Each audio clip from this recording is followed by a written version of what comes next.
Hello, everybody. Welcome to the Above the Rim Rundown, where we run down all things NBA. I am one of your hosts, Memo, and right beside me, I've got Hoops. How you doing?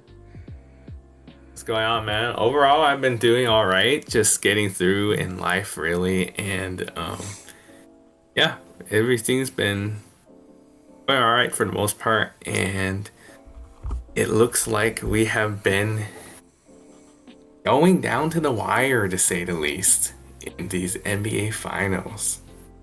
How you been? Good. I'm very happy today, because we talked about this last week. How we were gonna do some kind of wager, and we came up with one this week.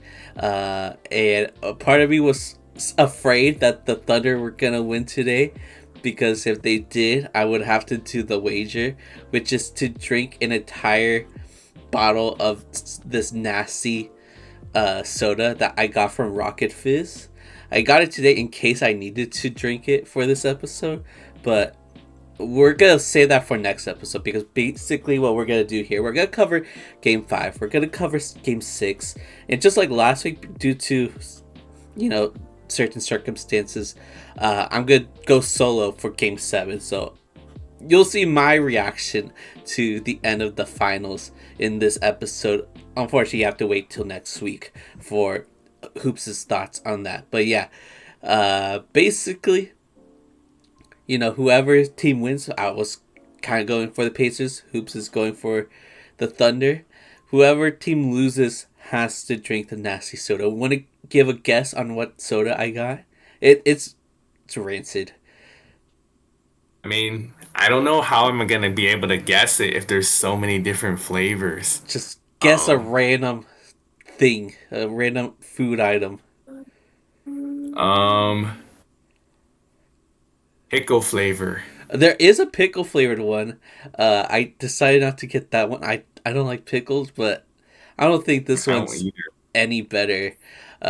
Which is ranch dressing. That's the one I chose. I felt like that one would be nasty, but maybe it's edible. Maybe we could get through that in an episode, depending on who has to drink it. All right then. I have seen that one Yeah. before. To say the least doesn't sound very appealing. But we will see what happens. Yeah, today I saw a mustard one. I thought that might have been the worst option. There was bacon flavored soda. I I think I chose an okay one. Hopefully I don't have to drink it, but we'll see what happens in Game 7, which we'll talk about later, or I'll talk about later. I probably should talk about the news that dropped this week with Desmond Bain getting traded, or the Los Angeles Lakers being sold for $10 billion. That's kind of crazy. I guess I'll talk about that at the end of the show. But right now, let's talk about Game 5 of the NBA Finals, where OKC took the series lead 3-2. Hoops, what were your thoughts on Game 5?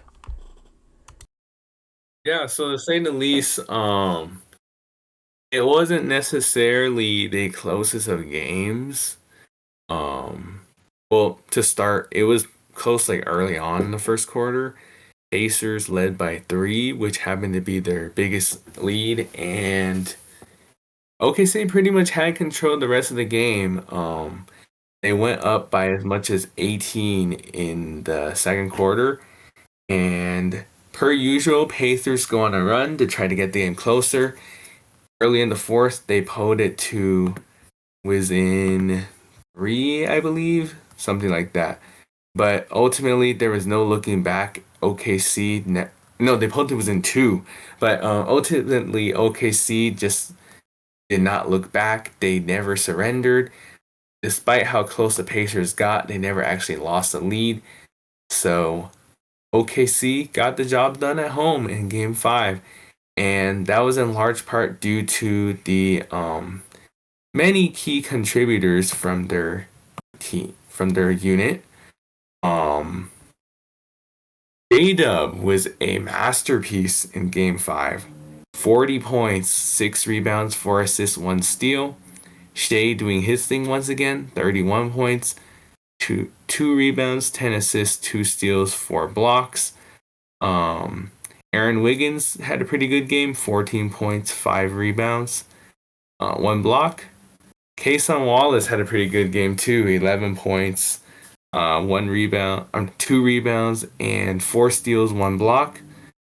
Yeah, pretty good key contributors. And for the Pacers, it had some good contributions. It just wasn't enough. Pascal Siakam put up 28, 6, 5, 3, and 2. TJ McConnell had a pretty solid game, 18, 4, 4, 2, 2 steals. Aaron Nesmith, he put up 14, 6 rebounds, and 1 steal. Miles Turner put up 13 points, 6 rebounds, 1 assist, 1 steal. And Obi Toppin put up 12 points to add along to that. The biggest story was Tyrese just did not show up this game. And I know he was playing injured, but still didn't do very good, unfortunately. He was 0 of 6 from the field, 0 of 4 from 3, and I think he got he got all 4 of his points from the line. Nonetheless, although he was injured, disappointing performance there. And so that leaves the question, what if Tyrese was not injured? Maybe Pacers already win the finals by now. But that's a story for another day, honestly. The story of Game 5 really was OKC taking care of business at home. Although the game got close several times, ultimately they just never surrendered. So good job by OKC on their part to get the much needed home win to go up 3-2. So, Memo, what were your thoughts on Game 5?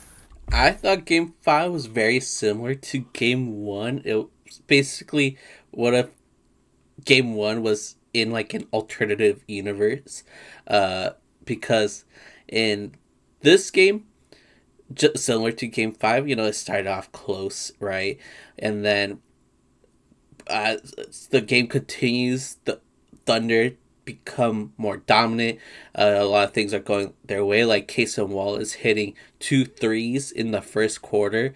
And that was big because he missed his last 8 straight threes before the first quarter of Game 5. Like, he was having a pretty bad series offensively, at least. But in this game, things were just going well for the Thunder. They were dominant for the first half, and in the third quarter, that's where the Pacers did their thing, similar to in Game 1 or to other past Pacers series where they, start cutting a lead. In the third quarter, that's where TJ McConnell was going off and had 13 of his 18 points in the third. And because of him and others contributing, the Pacers were able to cut down the lead quite a bit. And then at the beginning of the fourth, that's where it got pretty close. The lead got cut to only 5 points early in the fourth quarter. And, it was starting to look like the Pacers were going to lose this game similar to Game 1. They were going to choke at the very last minute, but that was not the case.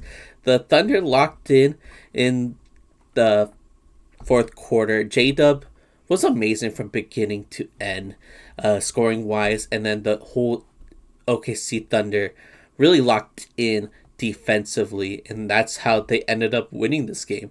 If they didn't lock in, who knows, maybe Tyrese hits another game winner and they end up losing this one as well. So, because of their great defensive plays during the fourth, and because of how amazing J-Dub was, as he said, he had 40 points. I think this is his best game of his career, honestly. Like, he probably scored more some time in the regular season, but in the NBA Finals, to lead in a very competitive series, I think this is his best game by far.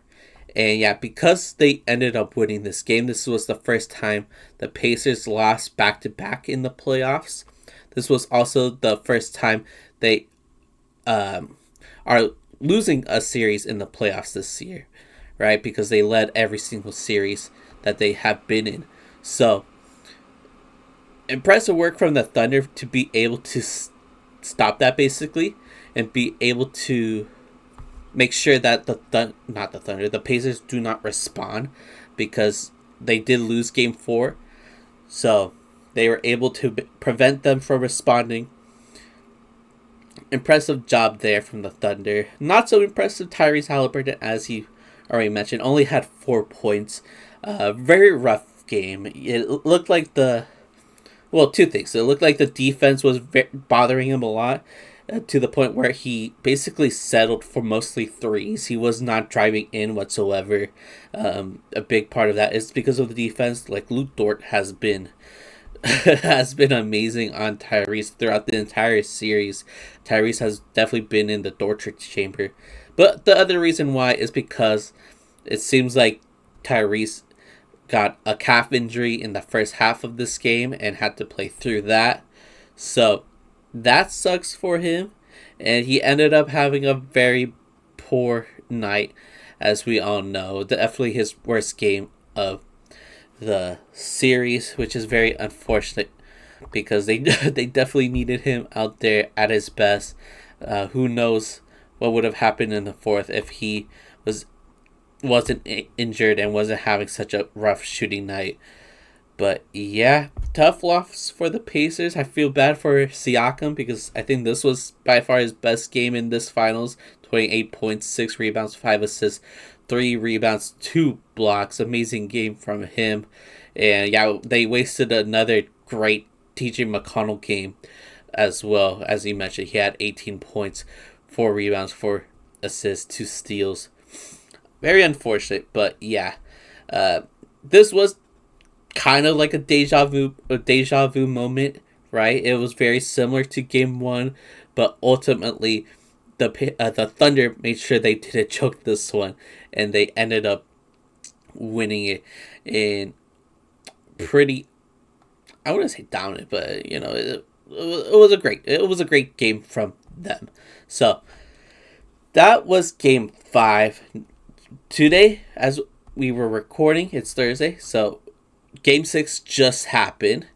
And yeah, I'm very relieved now. I'm very relieved because a big part of me thought I was supposed to drink that Reyes dressing soda today in this episode. I was very afraid that was gonna happen, but it's not. At least not today. At least not today, because the Pacers ended up winning in dominant fashion. What a bounce back game from the Pacers! Like hoops. Were you surprised about this at all, or did you know that the Pacers had them in them at home in Indiana to bounce back in such a dominant fashion? I think it was less shocking the fact they won than it was that fact that they won that commandingly. Um, so obviously, starting off this game, OKC, I was off to a pretty good start. They led by as much as 8 early in the first quarter, and you thought, will OKC be able to hang on and find a way to end it tonight? Pacers, they said, not so fast. So, first quarter, it was a pretty close game, even after the Pacers stole the lead. Um, Pretty much up until the midway point of the second quarter was when the game was pretty close. And that is where the Pacers just started to blow the game open. They just kept on building and building their lead. Um, it went up by as much as 31 early in the fourth. And the Thunder went on a few small runs, but ultimately they just weren't ever to really make it a threat for a comeback. And so, yeah, Pacers were able to easily get the Game 6 win at home to tie the series 3-3 and force a Game 7 back at OKC. There was a really rough stretch in the third quarter. I believe the OKC missed like 18 out of like 21 possessions or something like that. or 18 out of 21 shots they missed. That was definitely like recipe for disaster right there. Anyways, Pacers needed this game to extend the series literally, and they got the job done in commanding fashion. And that was in large part due to their nice spread of contributions, scoring, and all of pretty much doing all the dirty work to get over the hump and find a way to tie the series up. Um, Leading was Obi Toppin, 20 points, 6 rebounds, 2 steals. Andrew Nembhard put up 17 points, 4 assists, 3 steals. Pascal Siakam put up 16 points, 13 rebounds, 3 assists, 1 block. TJ McConnell put up 12 points, 9 rebounds, 6 assists, 4 steals. Tyrese, he did a little bit better this game. Obviously, still nothing crazy, but it did better for sure. So that's a plus. And gotta obviously put into consideration he's injured. 14 points, 1 rebound, 5 assists, 2 steals. Aaron Nesmith put up 10 points, 2 rebounds, 3 assists, 1 steal, and a block. And so, yeah, for Indiana, it was just really good contributions all around. For OKC, they were able to get only really a few guys that stepped up. It just clearly wasn't close to being enough. Shai doing his thing. He put up 21 points, 4 rebounds, 2 assists, which is a bit not bad, but definitely underwhelming for his status. A-Dub, after a 40-point performance in Game 5, this game he only put up 16. 3 rebounds, 1 assist. Isaiah Joe put up 11 points, 1 rebound, 1 assist. And Isaiah Hartenstein put up 10 points, 4 rebounds, 1 assist, 1 steal, 1 block. Major disappointment this game was Chet Holmgren with only 4 points. 2 of 9 shooting. That's 22%, so obviously that is not going to cut it. And yeah, honestly, like OKC just needed a lot more contributors than they got this game. And unfortunately, that just wasn't the case. So Indiana just took major advantage and took control of this game easy. As mentioned earlier, they led by as much as 31 points in this game. And whenever OKC attempted to make a little bit of a run, it just clearly wasn't enough. So Pacers get the job done, tie the series 3-3, and now we have a pivotal Game 7 in the NBA Finals. The first Game 7 since 2016 between the Cavs and the Warriors, when the Cavs came back to complete their 3-1 comeback. So yeah, 9 years since the last Game 7. That's pretty exciting for sure. Obviously high stakes. 2 small market teams, so that's also fun there too. And definitely look forward to it. So, series tied 3-3. Now into a very highly anticipated Game 7 on Sunday. So, without further ado, Memo, what were your thoughts on Game 6 in Indiana? Thank you, Pacers, for not making me drink that soda today, at least. But yeah, dominant win for the Pacers. They started a little slow, it was 10-2 at one point, and then something happened. They just started making their threes like crazy, and basically from the second quarter on, they blew out the Thunder. They were winning by 20 by halftime. They were winning by 30 by the end of the third quarter. They were just super dominant, getting everybody involved. Like this was truly the power of friendship game, because Siakam had 16, Nesmith 10, Nembhard 17, Haliburton 14, Toppin 20 off the bench, 12 points from McConnell. Shepherd had 7. Like everybody contributed. Basically everybody. Even James Johnson was able to go out there and get ejected right after. That was so random. Like I don't know how he got ejected. Like yeah, him and that random OKC bench player. I don't even know his name. He's so irrelevant.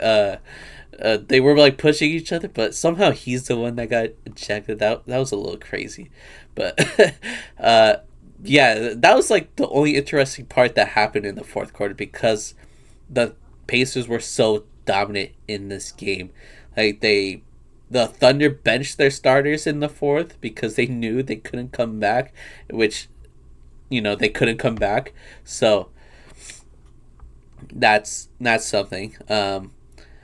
And yeah, uh, in the third quarter, as you mentioned, this was probably the best time for the Thunder to lock in and try to come back because again they were down 22 by halftime, and in the third quarter for the first 4 minutes of the game, the Pacers couldn't make a shot. They couldn't make a point. Unfortunately for the Thunder, though, they couldn't make a single point for the first 7 minutes of the third quarter. They were even more dry than the Pacers. So those 4 minutes was that time for them to come back and make this interesting, and they couldn't do it. Instead, they got blown out. They had James Johnson out there playing in the finals. That's how terrible of a loss this was for OKC. So yeah. So shout out to the entire Pacers, I guess, because everybody locked in. And you mentioned the stats from SGA and J Dub and all of them. Just for everybody to know, keep in mind that these guys didn't play in the fourth quarter, so their minutes were lower. That's why they couldn't get as much points as you'd expect. But still, no excuse for Holmgren. I agree. That was a very disappointing game from him. 4 points is not enough. Like, what you say, 2 for 9 as a center? 2 for 9? That's kind of crazy. That's like, I know it's the modern day. They shoot a lot more as centers, but still, like, you're the tallest man on the floor. Develop a hook shot. Develop a little baby hook. That'll help you out, buddy. I would say, J Dub scored 16. It's good, but what's crazy, like, plus minus is always a confusing stat for me because, like, sometimes it looks like a player plays super well and they have a negative plus minus. But this man, 16 points, what is it? 3 rebounds, 1 assist, 3 turnovers, minus 40. Minus 40 plus minus. This is apparently the worst plus minus in NBA Finals history. That's insane. Like, I can't believe it. He had 40 points in game 5 and now negative 40 plus minus in game 6. That's insane. It's not just him though. Caruso minus 33 wasn't able to score 8 buckets in this game. Didn't shoot at all, actually. So, yeah, again, plus minus is... you have to take that with a grain of salt, but minus 40 is crazy. It's crazy, but yeah. Game 6, Pacers ended up tying the series. This is leading us to Game 7 of the NBA Finals, as he said. First Game 7 since the 2016 finals. Do you think this finals is the most entertaining finals since 2016? Because of course we have our heavy hitters like the Raptors championships, the Lakers championship, the Bucks championships that I think are all very entertaining. They didn't go up to 7 games, but I thought they were good finals. Do you think this NBA finals is the best since 2016, or do you think like the Lakers in 2020 was more entertaining? Of course we're biased, but or the Bucks championship, do you think that's more entertaining? What do you think? I think it's debatable. I mean, me personally, I feel like I was more engaged in some of those other ones, maybe because I had more of a horse in the race. Like, I really wanted this team to win because I like this team and I just don't really like that team. Versus this one, obviously, pretty neutral. So like, it doesn't really bother me whoever wins it. Obviously, now that we put a little wager, that puts it where like we probably do prefer one team to win over the other. But like putting that aside, it's like I don't mind either of these teams winning.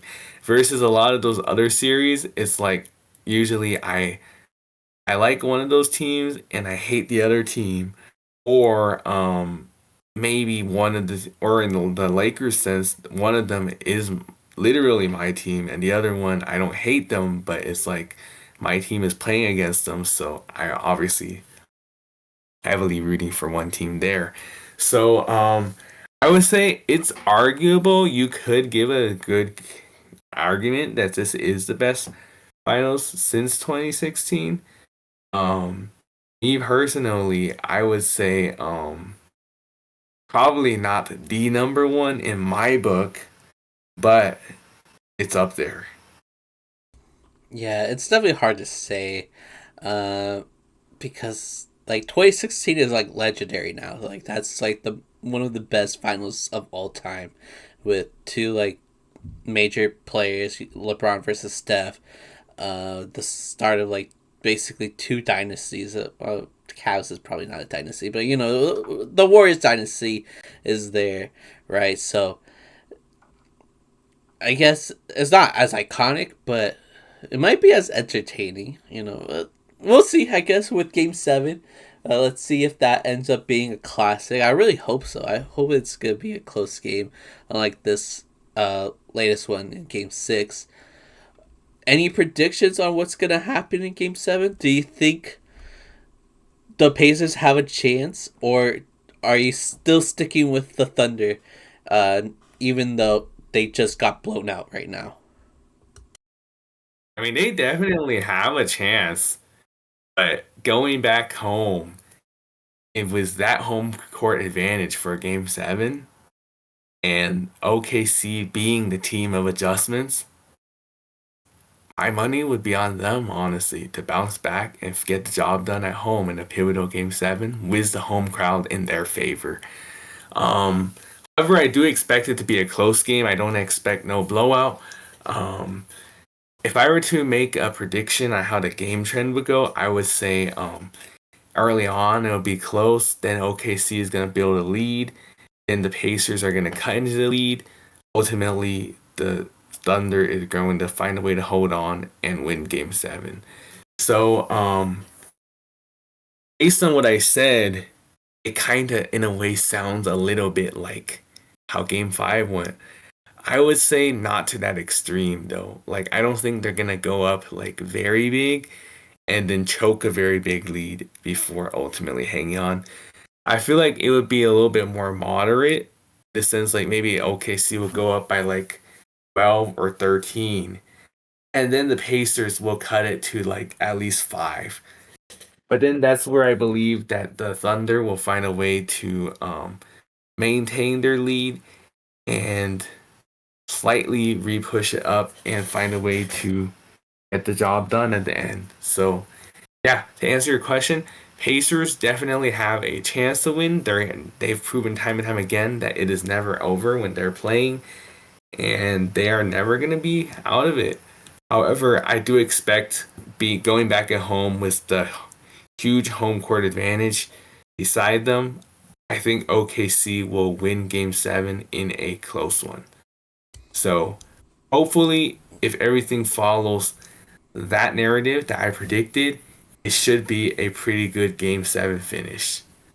Yeah, Um, but yeah, Memo, anything you would like to either add on or predict for how you think Game 7 is going to go? I think I agree. Like, obviously, I want the Pacers to win it. You, especially now since like my prediction is kind of busted. I thought OKC was gonna win in 6 this whole time. and now they're going to a game 7 where anything can happen, right? You never know. Even though on paper, like before this series even started, people were saying that the Thunder were gonna sweep or the Thunder were gonna win in 5. On paper, it was supposed to be the Thunder, but the Pacers are like a juggernaut team that nobody expected. They are the ultimate underdogs, and they're good at surprising people. They surprised the world in game 1. They surprised the world against the Knicks. They surprised the world against the Cavs. They surprised my dumbass versus the Bucks. I don't know why I thought the Bucks were gonna win that series. Uh, so they just need to win one more game. That's it. They just need to win one game in order to be champions. And winning a game is doable, right? Winning one game is doable if you put it that way. Maybe winning a 7-game series is hard, but that's over. That's all over. It's just one single game now. Anything's possible. With that said, though, like it, everything seems to be on the Thunder side. You know, they have home court advantage. They have the best defense in the league. They are the best team in the NBA. Record wise, right? So you would think that they would win this one, especially knowing that throughout the entire finals they have not lost back to back. That's a important stat to keep in mind. They have not lost 2 games in a row in the playoffs. Neither did the Pacers, but that streak broke in this series. Will this streak break as well for the Thunder? Will they lose back to back games for the first time in the playoffs in the final game of the season? I don't know. I'm gonna go with the safe pick like you and go with the Thunder in game 7, but I will be rooting for the Pacers. I will be hoping for the best for them, and for me, because I don't want that soda. So I guess that's all of my thoughts. Actually, one more thing, because this has been a pretty interesting conversation as of late because of how uh these teams play and how certain players have been doing. If the Thunder wins, do you think it's a shoo-in that SGA is gonna be the Finals MVP, or do you think J Dub has a case because if you ignore Game 6, J Dub has improved throughout the entire finals. He had the best game in the finals, probably with that 40-point performance in Game 5. So he has a case. He has a case for sure, and obviously depending on what happens in Game 7, that can, increase his chances. But do you think he has a chance of beating out SGA for Finals MVP, or do you think it's a lock for him? I feel like the voters are naturally just gonna pick SGA because he's literally the MVP, the best player on the Thunder in general, and he has been having a pretty good run. Barring like the thing is like even if SGA had like a very bad game 7, I don't know if that is gonna be enough for the judges to suddenly vote elsewhere. So honestly, I feel like SGA winning the Finals MVP is practically a lock, to be honest.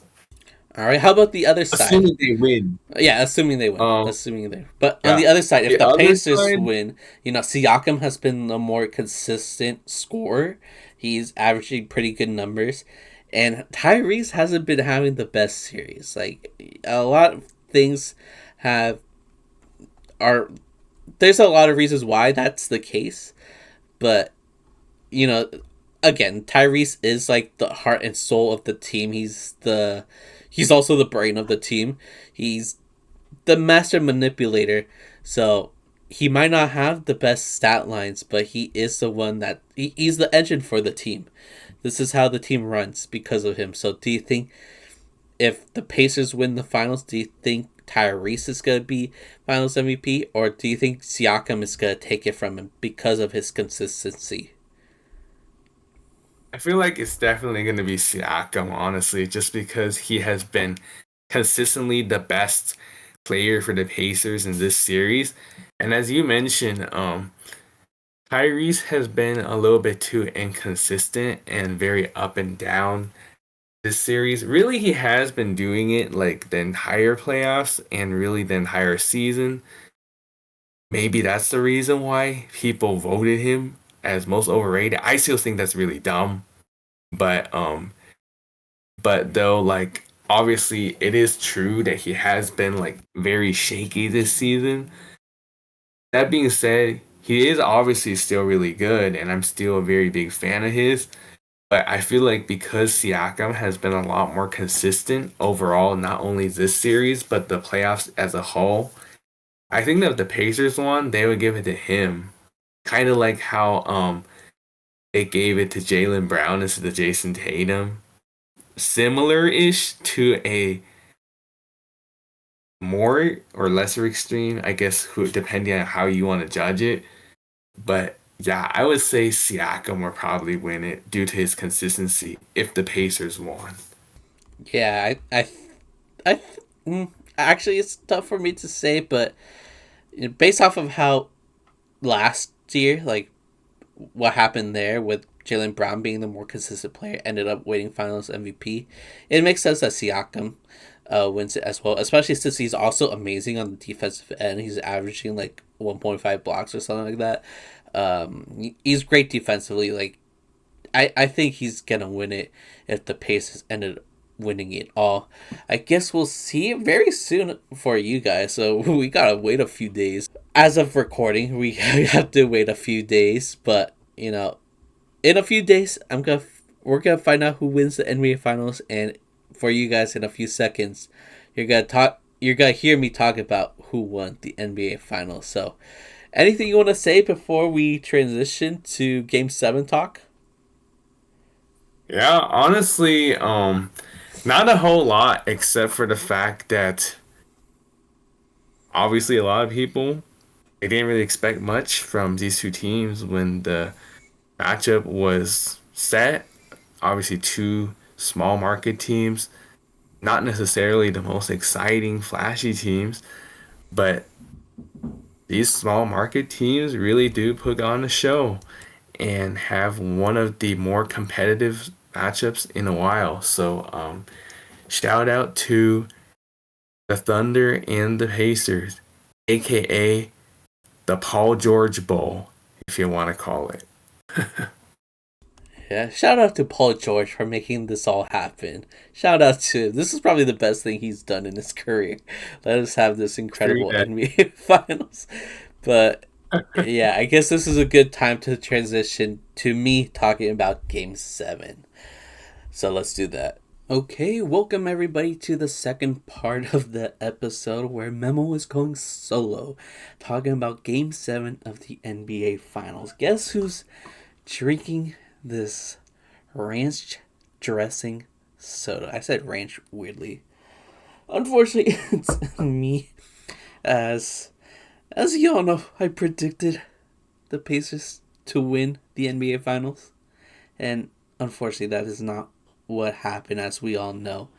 Um, I want to come in as positive as possible, but I feel like I can't. I am very disappointed, very heartbroken, even. Like, I'm not gonna lie, this has been a very, very emotional, frustrating few hours since the results of this game. Yeah, I am shocked. I am disappointed, and yeah, I feel robbed. I feel robbed because in this game we were destined to have an amazing Game 7 because this entire series has been amazing. Uh, whether you're an OKC fan or Indiana Pacers fan, I believe everybody before this game started would have predicted that this was going to be one of the greatest games we've ever seen in our life, just based off of how amazing this series is, or series has been, or series was, I guess, since it's now all over. You know, we started the series with a Tyrese Haliburton game winner. We have had several close games, several comebacks. We've even had blowouts, which you know is not fun to watch. But you know, when since I was rooting for the Pacers, uh, I was definitely happy seeing them blow out the Thunder in Game 6. So this series had it all. It was super entertaining, super fun. And, you know, whether the Pacers or Thunder won this game, we all knew the best team was gonna win, no matter what. But I feel like we did not get that today. We did not get that. I think we were robbed. We were robbed from one of the greatest NBA Finals results of all time. And I'm not just saying this because the Pacers lost. Because at the end of the day, look, I'm a Lakers fan, right? I truly didn't have a horse in this race. So, you know, Hoops and I made a little wager. We were trying to have fun with this entertaining series, right? So, even though I wanted the Pacers to win, I knew from the beginning of the season, before the beginning of the season, that the Thunder were going to win this championship. That was my big prediction before the season began.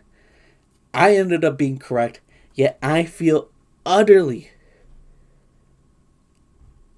I don't even know what to say. Like, I don't know what to say. I feel so disappointed right now because this was not supposed to happen.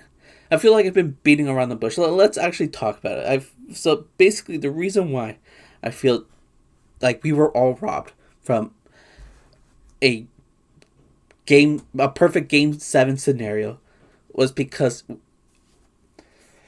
with 5 minutes left in the first quarter, Tyrese Haliburton tore his Achilles. And that was it for him. Even though he started off on fire. He made 3 of his 4 threes. He had 9 points. That was the most, or second most amount of points he had in the first quarter in the playoffs. Just off of those 7 minutes alone, you would have thought that we were going to have a major, incredible game from Tyrese. And this was going to be a battle. Through and through heavyweight battle. But then he got injured.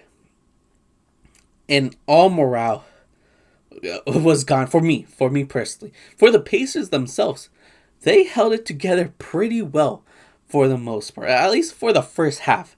In the first half, they were winning. They were winning by 1 point.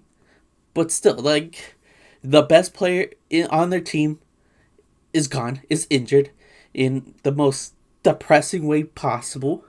Yet they were still in it. And then the third quarter happened.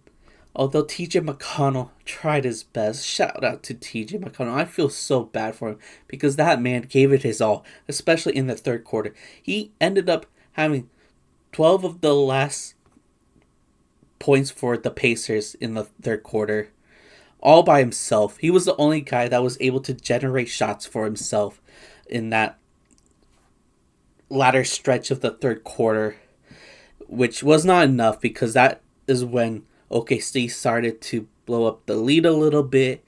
And then the fourth quarter came and OKC just continued to dominate, even though Benedict Mathurin also gave it his all in the fourth quarter, hitting his free throws, which was not the story in, what was it, Game 3? Or Game 4? I don't remember. Because, yeah, the big reason why the Pacers lost that game is because he didn't make his free throws. But he went 10 for 10 from the line in this game. He had 24 points. Shout out to Benedict Mathurin. He had 16 points in the fourth quarter, 6 rebounds. Like, he gave it his all. TJ McConnell gave it his all. Pascal Siakam, for some reason, wasn't playing as much. I don't know why Rick Carlisle benched him at points where, like, he should have gone in. Like, I believe the Pacers cut it to 4 instead of putting Siakam back in or whatever. He was on the bench, so that was really weird. I don't know what happened there. But yeah, like the Pacers fought and fought and fought. That's all they did throughout this entire incredible playoff run. They just kept fighting and beating the odds. And if this was a Disney movie,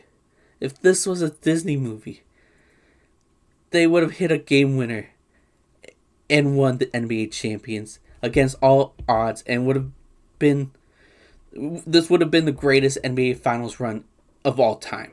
Like, I tweeted this after Tyrese got injured, but if they were able to pull off this win with him injured, I think this would have been a better Finals run than the Dirk run, even though that was an incredible run.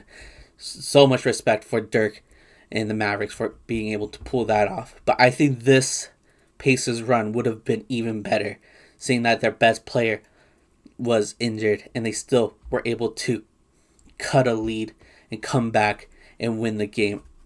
It would have been a storytale ending. Unfortunately, we did not get that. Unfortunately, these aren't Disney characters. They're not fictional characters. They're not superheroes. At the end of the day, these are just talented human beings. And human beings do get injured. So, unfortunately, Tyrese did tear his Achilles.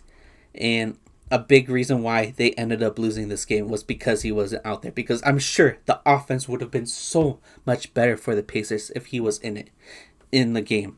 TJ McConnell, again, gave it his all. Did everything he could. And as great of a point guard DJ is, he's not the same playmaker as Tyrese. Tyrese is definitely the better playmaker. And he would have got shots for the other Pacers. The Pacers struggled scoring. Again, like TJ McConnell was the only person scoring for like 8 minutes straight. It was just him. Surprisingly, like the smallest man on the court making the biggest plays on the court for the Pacers. Unfortunately, like Miles Turner had a rough game. He had a rough series offensively, unfortunately. Aaron Nesmith only had 3 points.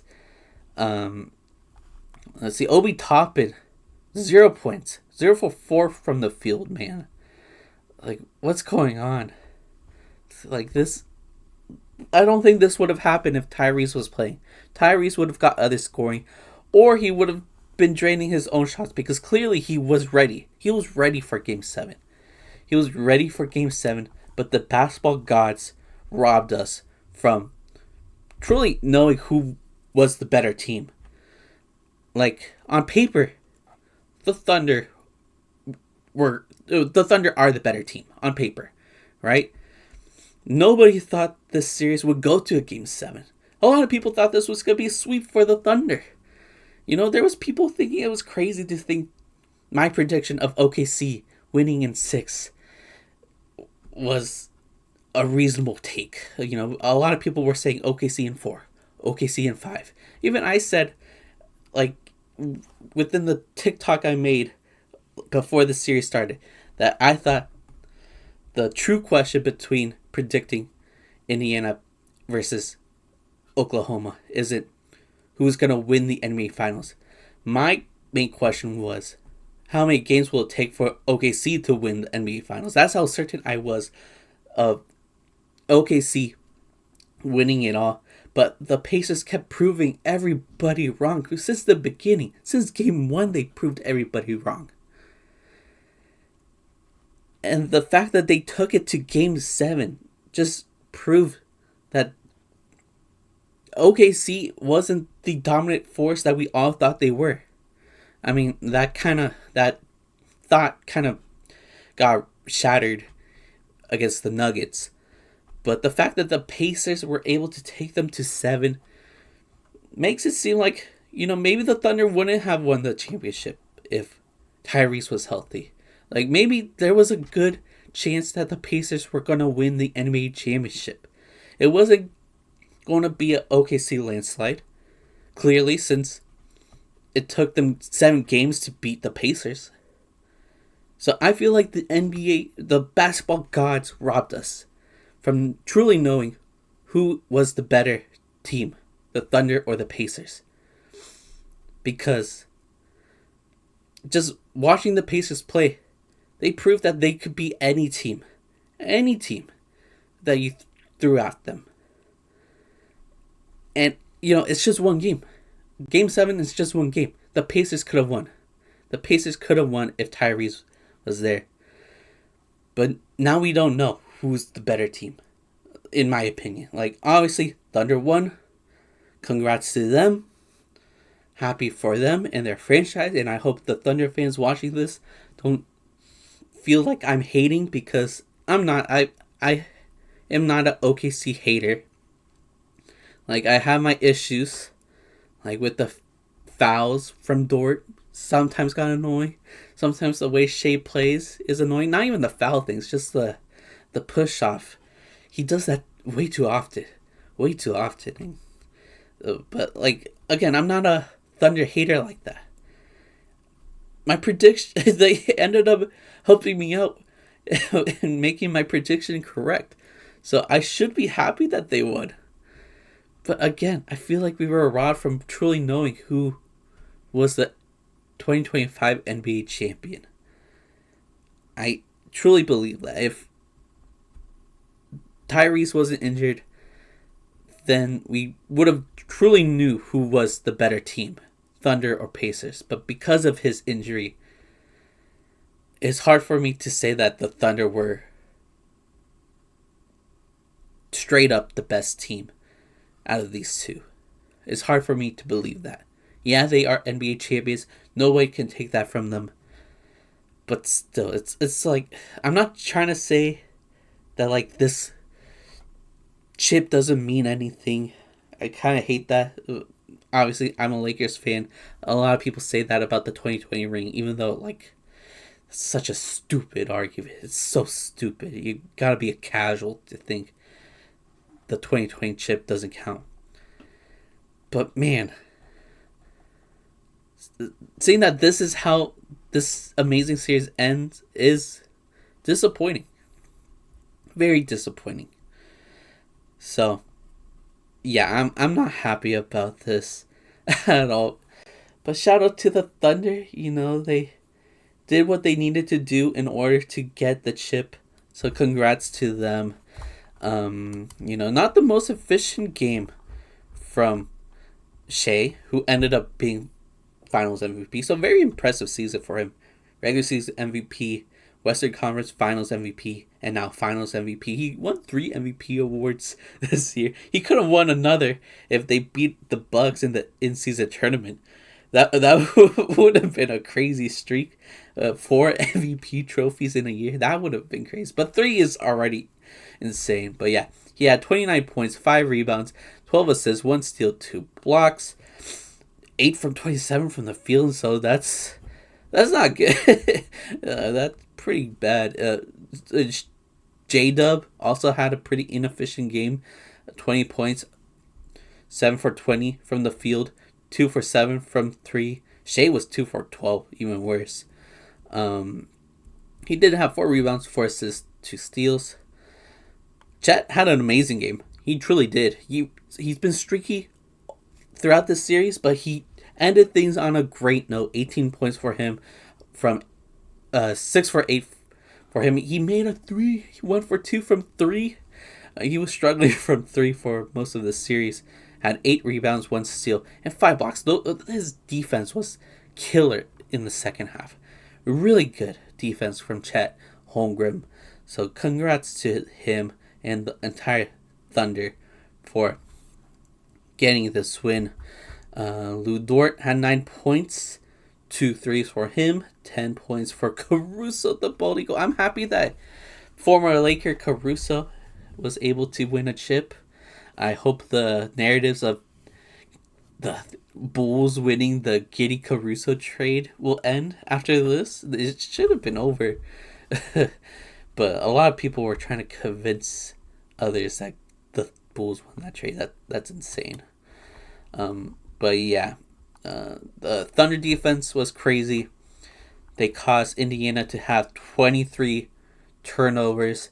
This led to 32 points off of turnovers for Oklahoma. So, that was definitely a big reason why they won Game 7. Great defense. Even though not the best shooting night for them, 40% from the field, but, Pacers were close to that as well. 27.5 from 3. Kind of crazy that the team that ended up winning the NBA championship didn't really shoot well from 3 throughout the entire finals, probably the entire playoffs as well. Now thinking about it, they did not shoot well at all from 3. Yet they were still able to win the title, so that's impressive. They were able to win games while shooting 20% from 3. So yeah, that's impressive. That's definitely very impressive. So yeah, I do. Although I've been complaining, I've been whining, I've been bitching this whole episode. I feel like I do not want to take away the fact that this is still a great win for OKC, and am happy for OKC and their fans for being able to pull this off and truly win their first championship. Like, yeah, they have the Seattle titles, but like nobody really counts it, especially since rumor on the street is that Seattle is getting their Sonics back, but who knows? Who knows if that's ever gonna happen? But this is the first championship inside of Oklahoma, basically inside the state for this team. So good for them, happy for them. But yeah, I'm just still very disappointed, man. Just seeing Tyrese Haliburton cry on the floor after getting injured was heartbreaking, dude. That got me, man. That really did. Like, I couldn't tell if he was crying because of the pain or crying because he knew his season was over. He knew that he couldn't continue playing, and couldn't play in the most important game of his life. That was heartbreaking. Seeing TJ McConnell crying, going to the tunnel, and seeing his mom trying to help him out, even trying to get the cameraman away by blocking the camera. Shout out to the mom, dude. Like, she really wanted to help out her son there during a difficult time. It's like that got me, dude. Like this is what it's all about. It's like, I know it's a game, but seeing these guys put it all out there for a trophy might seem silly, but it's basketball. It's basketball. They made their whole lives around basketball. Of course they're gonna care. Of course they're gonna cry. Like, I wanted to cry. I'm not an NBA player. I couldn't even make my high school high school basketball team. Yeah, I cared. I understood. I understood why they'd be distraught, why they'd be crying. They put everything they had in them into this game for this very moment. That, some players are lucky and are able to come back. Some players aren't. Some players aren't as lucky and never come back. And I hope that doesn't happen with this Pacers team. The East seems more wide open than ever before. So if the Pacers... if things go right in the offseason, I could see them coming back into the finals next year, depending on what happens in the offseason, obviously. And with that Tyrese injury, that's what's going to make things tricky, actually. Like, his timetable, it's not going to be good. He might miss the entire season, or most of the entire season. So, now thinking about it, that puts a wrench into everything. But hopefully one day this team comes back and win it. I hope Tyrese wins a championship with the Pacers. I'm a Lakers fan, but I've never been so invested in a team that's not the Lakers. And I've never been so heartbroken watching a game. Like, I've seen my Lakers lose to game winners uh, from the regular season, from the playoffs. I've seen them get swept. I've seen them get their ass whooped by a Serbian chubby dude. Nikola Jokic just whooping our ass. I see them get knocked out of the playoffs. But I don't think I've ever been this devastated like I am right now. I'm not even a Pacers fan. I don't know how Pacers fans are feeling right now. Because this is one of the most incredible runs in NBA history. And just for it to end like this is a tragedy. It's truly a tragedy. It's one of the biggest NBA what ifs of all time. What if Tyrese Haliburton didn't get injured in the finals? What if he was able to play in Game 7 of the NBA Finals? Was the Pacers supposed to win this one? Was OKC supposed to win it all along? We don't know. We don't know, and we will never know, and that's why I am so frustrated. Because we'll never know. There's a lot of things we don't know. What if Brandon Roy didn't get injured? What if Derrick Rose didn't get injured? What if Shaq and Kobe never split up? This game, this injury is within those realms. What if Tyrese never got injured at Game 7 of the NBA Finals? What if? It's going to go down as one of the biggest mysteries in NBA history. And yeah, it's so heartbreaking seeing how this game ends. But again, although,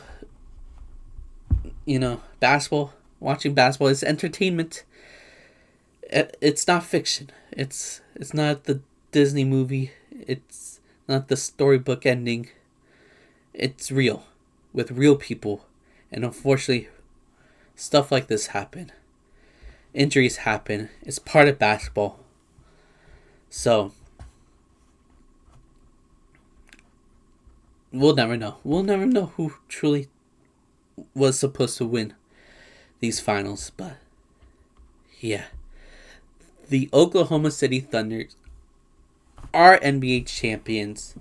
Congrats to them. Congrats to the entire state of Oklahoma. You guys might be 50th in education, but you are number 1 in the NBA, at least for this season. So congrats.